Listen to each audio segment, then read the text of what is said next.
Və davam edirik. Qalmışdıq Tunc dövründə. Başlayaq Tunc dövründə.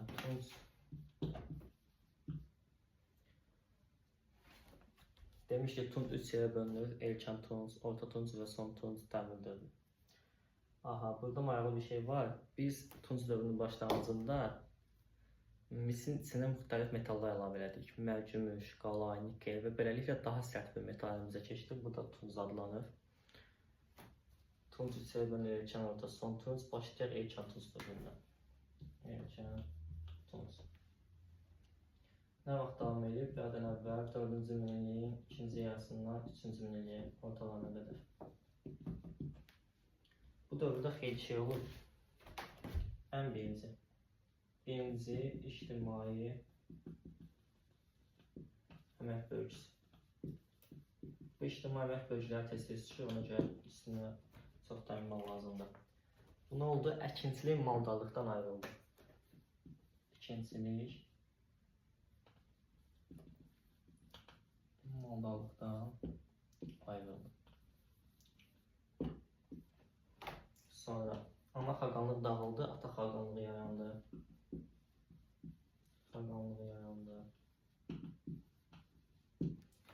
Sonra bu 3 idi. 1, 2, 3. Gəldik 4-ə. Qoşqu heyvanlarından istifadə. Qoşqu heyvanları. Ondan sonra köçmə maldarlıq.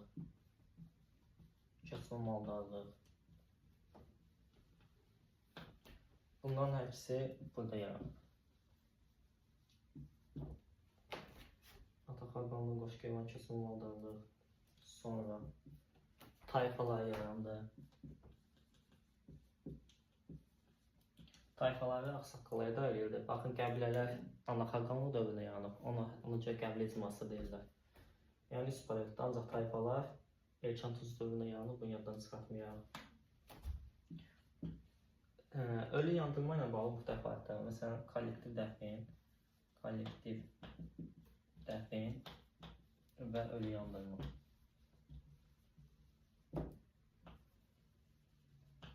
Adətlər yarandı. 7. Xüsusi ibadətgahlar.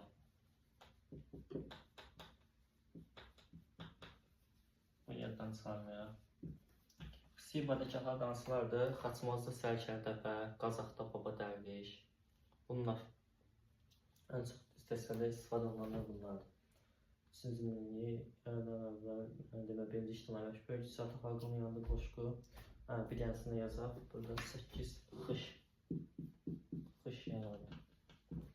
Buna qədər tox əkinçiliyi toxudan istifadə olunurdu. Artıq Erkən Tunc dövründə keçirik xış yarandı və xış əkinçiliyindən istifadə olunurdu. Xışın yaranması məhsuldarlığı artırdı. Belə bir sual yazılır. Erkən Tuncda məhsuldarlığın artmasına nə səbəb oldu? Cavab nədir? Xışın ixtirası.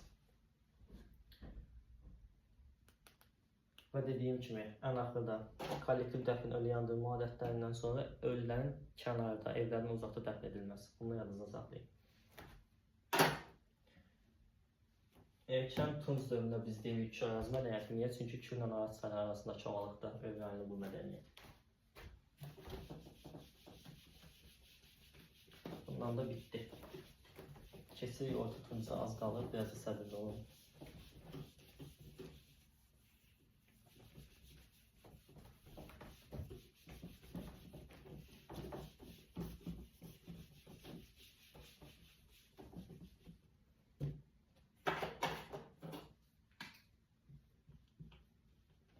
Orta Tunc. Bu da 3-cü əvvəl 3-cü, 2-ci minilliyə əhatə edir. Bunu yazmaya ehtiyac yoxdur. Buna deyirlər boyalı qablar mədəniyyəti.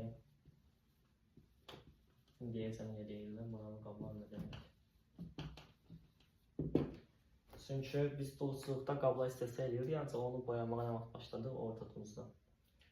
İlkin şəhər mərkəzləri yarandı. Ən çox da buradan düşən sual nədir? Naxçıvan. Naxçıvan nə vaxt yaranır? Orta Tuncda. Burada Zəli təpə, Kültəpə kimi yaşayış yerləri də var. Onları da qatışdırmayın. Onlar da Orta Tunca aid. İlkin şəhər mərkəzləri yarandı, boyalı qablar mədəniyyəti yarandı. Ondan sonra ticaret yarandı.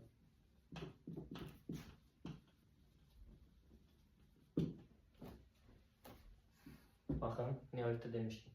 Yeni təsərrüfat.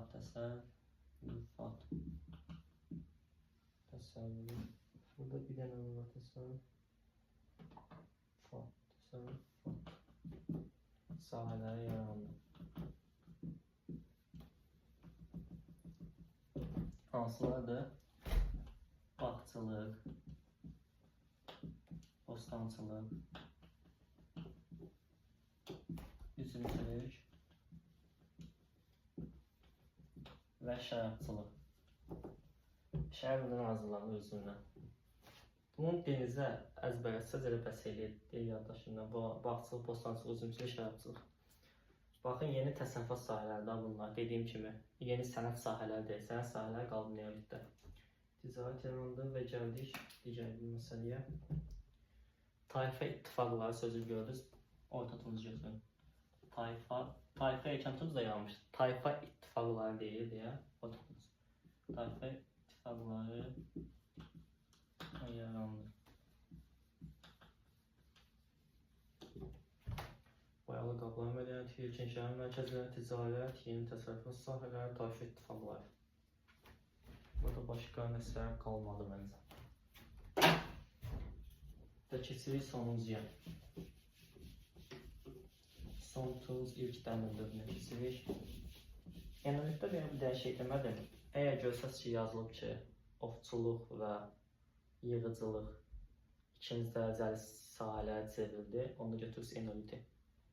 Ovçuluq və yığıcılıq ikinci dərəcəli sahələrə çevrildi, götürürük enoliti. Bunu yapan çıxartın.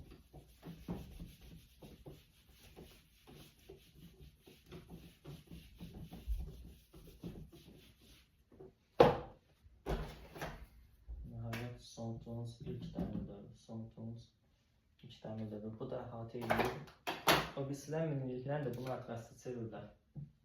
Eradan əvvəl 14-7-ci əsrləri əhatə edir. Son tunus ilk dəmir dövrü. Bu dövrün adı belə gedir, ilk dəmir dövrü. Uşaqlar, baxın, 14-dən 7-yə qədər son tunusdur. 7-ci əsrdən etibarən artıq dəmir dövrünə keçir. Yaddan çıxartmayın. Aha, burada maraqlı nə var? Orta tunuzda duluzçuluq sobaları yaranmışdı. Ancaq sual versələr ki, ayaqla hərəkət gətirilən duluzçuluq ocaqları, duluzçuluq sobaları artıq son tunuzda ayaqla hərəkətə gətirilən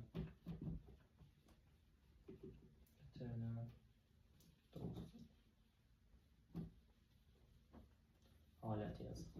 İnşallah baxın, duluzçuluq ocaqları deməli materialını orta tunuzda sadəcə ayaqla sözünü gördünüz, yazırsınız, son tunuz. Duluzçuluq demirəm, duluzçuluq gəlsin yaranır neolitdə. Sadəcə duluzçuluq ocaqları deyirəm. Aha, sonra ata sitayiş yarandı. Ata, yəni heyvan olaraq ata. Sitayiş yarandı. Atdan və dəvədən geniş istifadə olunmağa başlandı. Sonra müharibələr çoxaldı.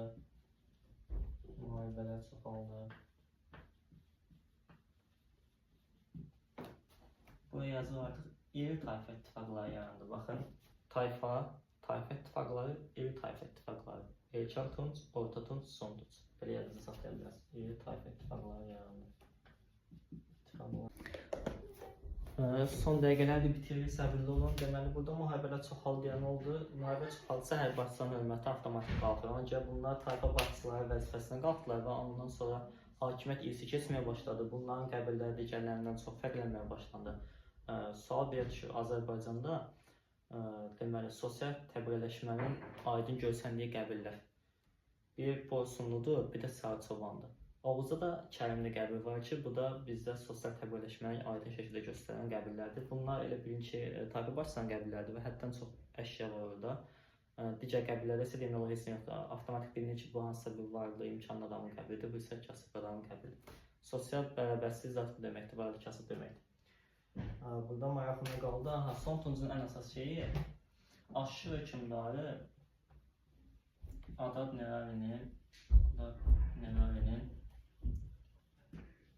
adı yazılan muncuq.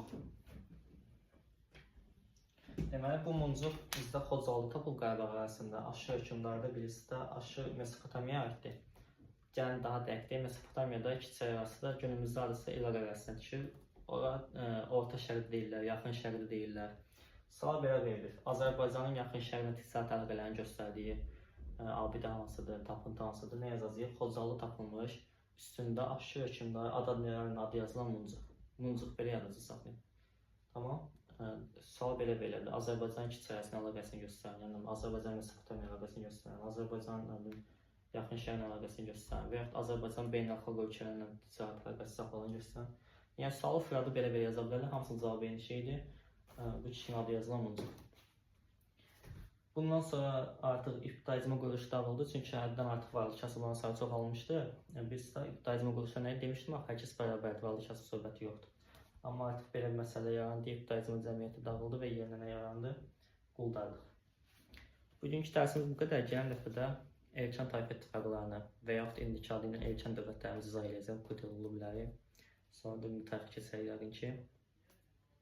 Ümid edirəm ki, hər kəs üçün dərsimiz faydalı olacaq. Əlimdən gəldiyi qədər sadə dillə izah etməyə çalışdım. Məndən bu qədər, sağ olun.